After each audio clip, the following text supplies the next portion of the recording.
Hola, ¿cómo están?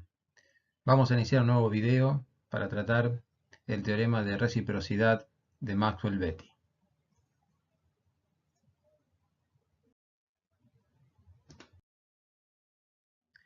Vamos a enunciar el teorema de Maxwell-Betty. El mismo dice lo siguiente.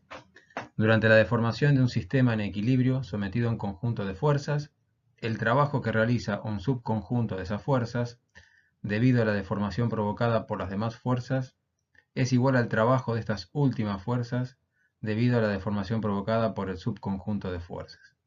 Bueno, esto que parece complejo de entender, lo vamos a plantear a partir de un ejemplo sencillo para poder demostrar este teorema.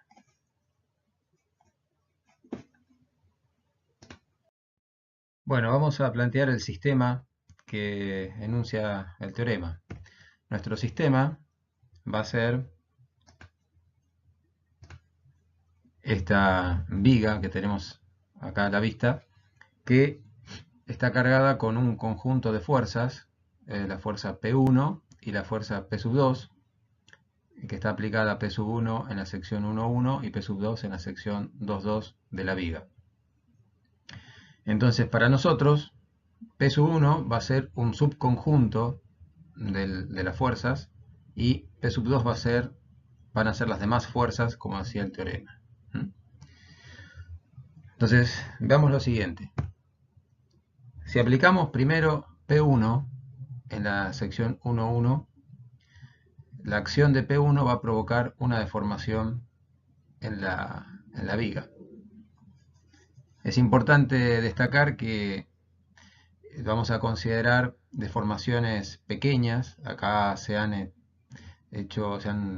exagerado las deformaciones para poder ver el efecto, pero las hipótesis de este teorema es que es válida la ley de Hooke, es decir, hay proporcionalidad entre las tensiones y las deformaciones, y las deformaciones son pequeñas.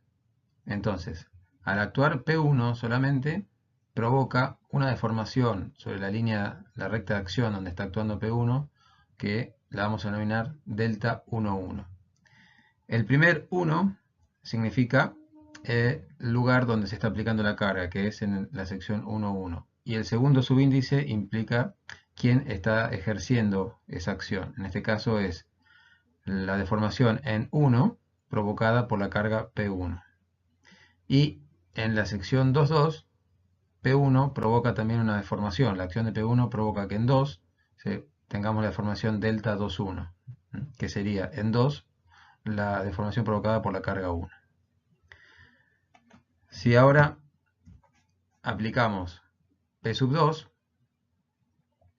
vamos a ver que tenemos una nueva deformación en la viga provocada ahora, este nuevo estado de deformación provocado por la acción de P2 con la línea azul. Y tenemos lo mismo, es decir, tenemos en 2 una deformación, un delta 2,2 provocado por la acción de la carga 2, y en 1 tenemos una deformación provocada por la acción de la carga 2, que la vamos a denominar delta 1,2. Es importante destacar que las cargas P1 y P2 cuando se aplican en forma gradual hasta llegar a su valor, ¿no? O sea, se empiezan a aplicar desde una proporción muy pequeña de P1 hasta llegar al valor total de P1 y lo mismo P2. Esto es para poder explicar lo siguiente. Lo que vamos a hacer ahora es analizar el trabajo realizado por las fuerzas exteriores. Las fuerzas exteriores es el conjunto de fuerzas, digamos, que está compuesto por P1 y P2. Entonces, de esta manera el trabajo de las fuerzas exteriores va a estar dado por el trabajo realizado por P1 en delta 1,1, que va a ser un medio de P1 por delta 1. Esto es, como decía recién, como la carga se va aplicando en forma progresiva hasta llegar a su valor, el trabajo realizado es el área encerrada entre la acción de P1 y la deformación delta 1,1.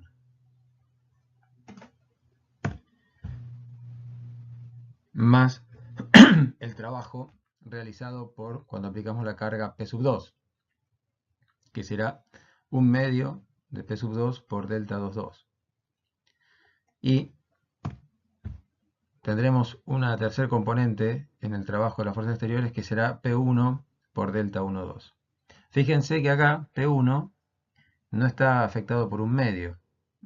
Digamos, la explicación es que P1 ya está aplicada, acá en este caso ya está aplicada en su totalidad, y al actuar P sub 2, P1 realiza un trabajo en ir desde, digamos, por la deformación provocada por delta 12. Entonces el total de la carga P1 que realiza el trabajo producido por la deformación delta 12.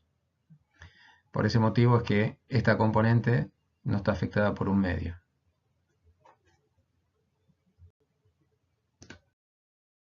Bueno, ahora vamos a hacer el caso inverso. Vamos a aplicar primero P sub 2 y luego P sub 1 para ver qué obtenemos con el trabajo de las fuerzas exteriores.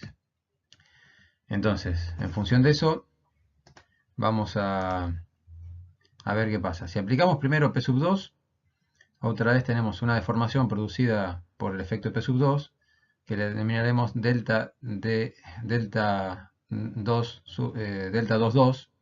en el lugar donde se aplica P sub 2, debido a que es en la acción de la 2, en la sección 2, la acción de P sub 2. Y en la sección 1 tendremos la deformación delta 12, que es la deformación producida en 1 por la carga P sub 2. Si ahora aplicamos P sub 1, tendremos un nuevo estado de deformación por la acción de P sub 1, que será la nueva deformación producida por P sub 1 será delta 11, que es la deformación en 1 producido por P sub 1, y la deformación delta 21 en 2 producida por P sub 1. Entonces vamos a contabilizar el trabajo realizado por las fuerzas exteriores. Entonces tenemos el trabajo de las fuerzas exteriores será 1/2 de P sub 2 por delta 22, que es el trabajo que realiza P sub 2. Recordemos siempre que P sub 2 se aplica en forma gradual hasta llegar a su valor. Entonces, como hay proporcionalidad entre las tensiones y deformaciones, vale la ley de Hooke, tenemos una recta, ¿sí? De carga-deformación, y el área encerrada por la aplicación de esa carga es un triángulo, por eso es 1/2 de P sub 2 por delta 22. Si ahora aplicamos P sub 1, tendremos el trabajo que realiza P sub 1, que será P1 por delta 11, 1/2 de P1 por delta 11, y tendremos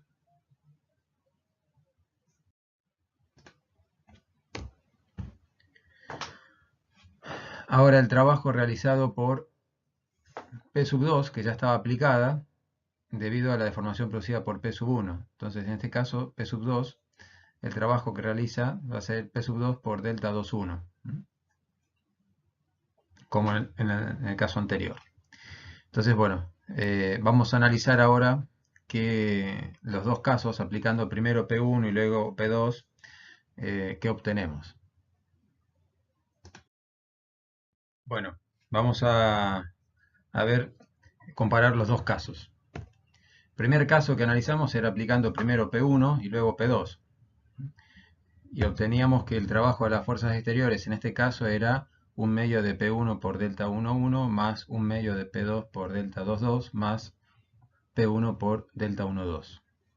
En el segundo caso, haciendo a la inversa, aplicando primero P2 y luego P1, obtuvimos que el trabajo de las fuerzas exteriores era igual a 1/2 de P2 por delta 22 más 1/2 de P1 por delta 11 más P2 por delta 21. Ahora bien, tenemos que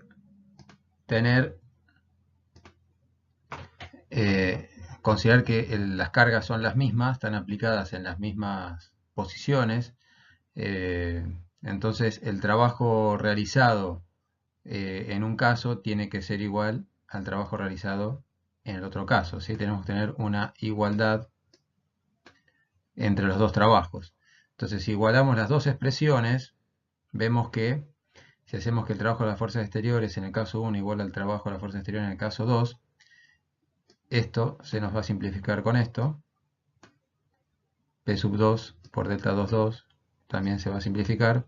Y nos van a quedar solamente estas componentes de los trabajos de las fuerzas exteriores. Al hacer la igualdad de los trabajos exteriores, del trabajo de las fuerzas exteriores, obtenemos que P1 por delta 1,2 es igual a P2 por delta 2,1. Y esto es lo que expresaba el teorema en su enunciado, que era que en un sistema en equilibrio, sometido a la acción de un conjunto de fuerzas, el trabajo realizado por un subconjunto de esas fuerzas, dijimos que P1 era el subconjunto, el trabajo realizado por un subconjunto de esas fuerzas, debido a la deformación producida por las demás fuerzas, acordamos que la demás fuerza era P sub 2, entonces el trabajo de las demás fuerzas sería delta 1,2, la deformación producida por las demás fuerzas, perdón. Tiene que ser igual al trabajo del resto de las fuerzas, es decir, de P sub 2, debido a la deformación producida por el subconjunto de fuerzas. O sea, la deformación del subconjunto es la deformación que provoca la carga P1, sería delta 2,1. Y de esta manera demostramos el teorema de Betti.